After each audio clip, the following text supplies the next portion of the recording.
கோழி ரெக்க வருவலை செம்மையா சமைக்கிறோம், பயங்கர மறைச்சிக்கிறோம். இன்னைக்கு ஒரு குட்டை எல்லாரும் வாங்க.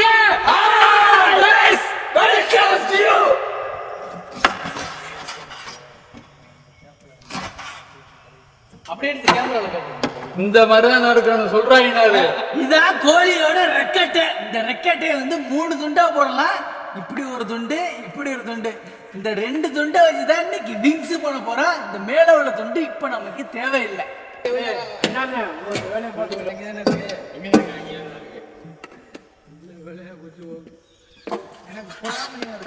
அது அதான் காசு பணத்தோட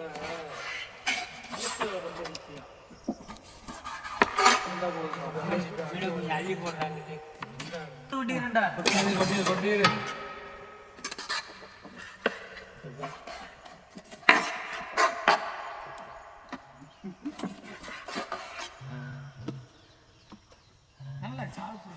ஒரு மணி நேரம் ஒரு மணி நேரத்துக்கு வச்சுட்டாங்களே.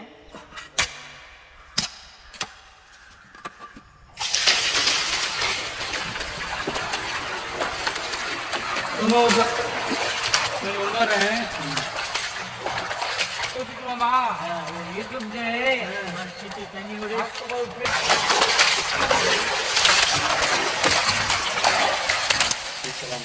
கீழே விழுந்துடா பாத்துங்க.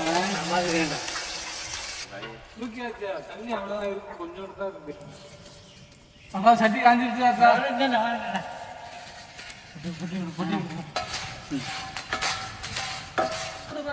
கொண்டு வாங்க.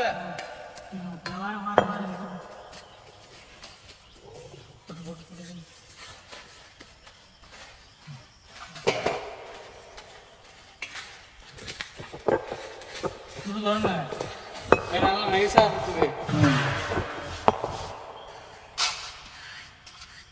நறுக்கி அலசின கோழி ரெக்கை,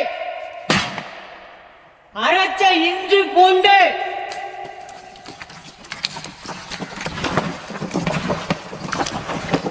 வறுத்து முணுக்கின மிளகாப்பொடி,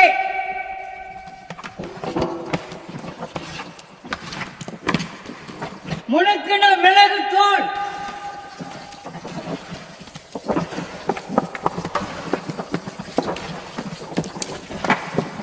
செக்கில் ஆட்டின சுத்தமான நல்லெண்ணெய்,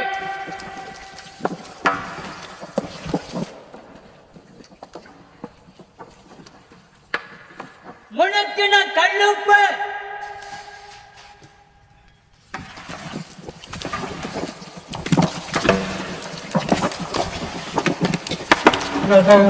அடுத்த வேலை பார்க்கலாம்ல.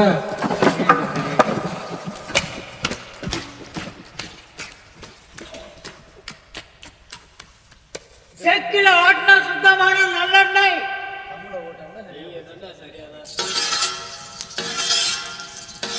நல்லா காஞ்சிருக்குங்களா?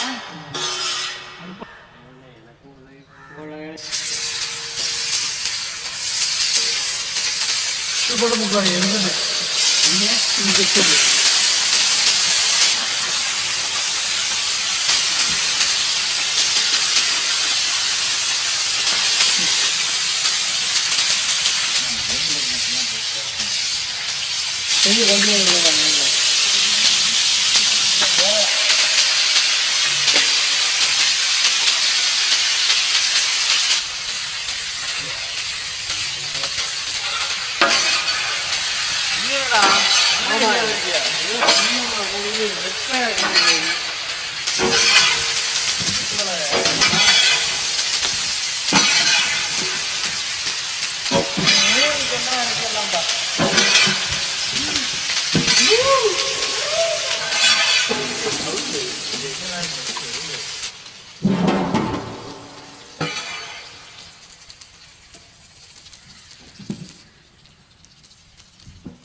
கல்ல குடிக்குவான்.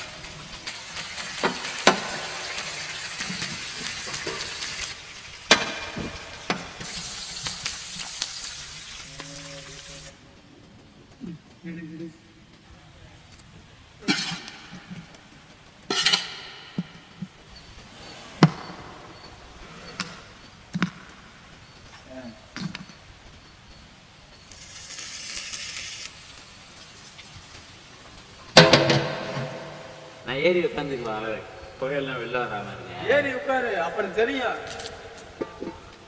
கோழிக்கறி, பச்சை தண்ணி,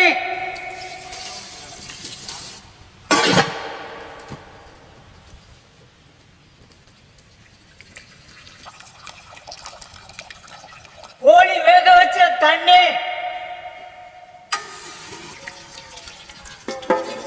முணுக்குன மிளகாப்பொடி,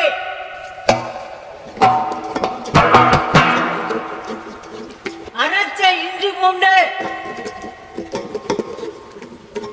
தேனு,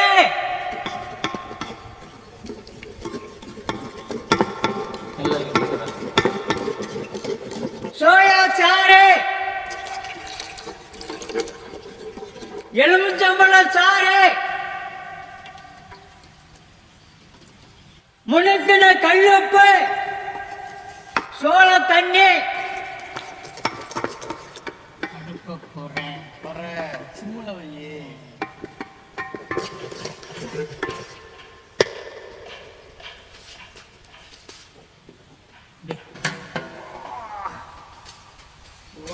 ஸ்மோக்கி சிக்கன் ரெடி.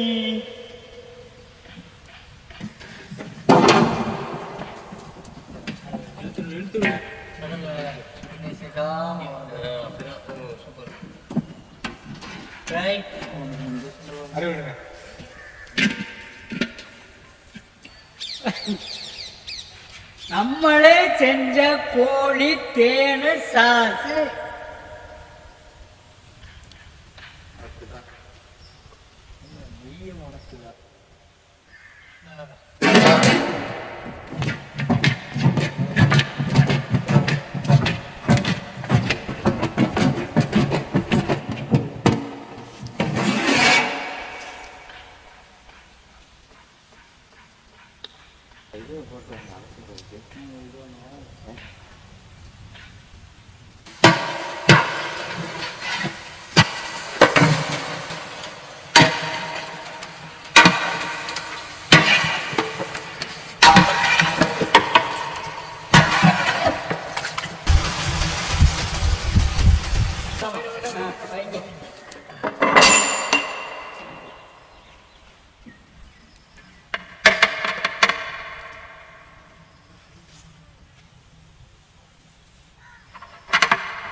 இன்னைக்கு கோழி ரெக்க வறுவல். கோழி ரெக்கைய வச்சு ஸ்மோக்கி சிக்கன் பண்ணுவாங்க. நம்ம இன்னைக்கு நல்லெண்ணெய் ஊற்றி வறுத்து விட்டு புகை போட்டு அதை ஸ்மோக்கி சிக்கனா மாத்தியாச்சு. அதை மாத்தி விட்டு கொஞ்சமா தேன் ஊற்றி அதை சாஸ் செஞ்சு ஊற்றி சாப்பிட்றதுக்கு இனிப்பாவும் காரமாவும் அது ஒரு டேஸ்டா இருக்கு. வேற லெவல் டேஸ்ட். அதுவும் இந்த பிரியாணியோட சேர்த்து சாப்பிடும்போது உண்மையிலே ஒரு புடி. இன்னைக்கு ஒரு புடி பிரியாணி.